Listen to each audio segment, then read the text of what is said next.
नमस्कार मित्रांनो, नवरी मिळे हिटलरला या मालिकेच्या 1 ऑक्टोबरच्या प्रोमोमध्ये आपल्याला असं पाहायला मिळणार आहे. लीला, एजे दोघेही अनाथ आश्रमात जातात. लीला अनाथ आश्रमातल्या मुलांना गोष्टी सांगत असते, त्यांच्यासोबत खेळते, धमाल करते. एजे हे सगळं लांबून बघत असतो. एजे लीलाचा स्वभाव बघून इम्प्रेस झालेला असतो. थोड्या वेळाने ते घरी जायला निघतात.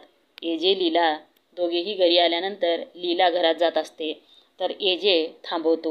एजे लीलाला म्हणतो, लीला थँक्यू सो मच.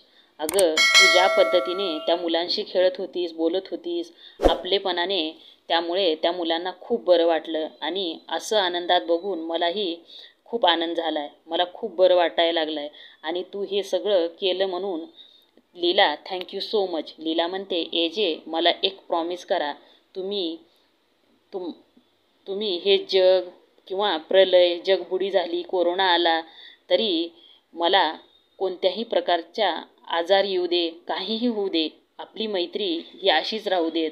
त्याच्यामध्ये अंतर निर्माण होणार नाही. आपण दोघांनीही काहीही झालं तरी कायम मित्र राहायचं. अहो एजे, कारण तुमच्यासारखा चांगला माणूस मला मित्र म्हणून गमवायचा नाही. तुमच्यासारखा चांगला माणूस मित्र म्हणून शोधूनही सापडणार नाही. प्रॉमिस म्हणून लीला हात पुढे करते. एजेही तिच्या हातात हात देतो आणि स्माईल करतो. एजे म्हणतो, प्रॉमिस, मित्र म्हणून आपण कधीही लांब होणार नाही. लीलाला खूप भारी वाटतं. लीला एजेला प्रपोज करेल का पुढील भागामध्ये? धन्यवाद.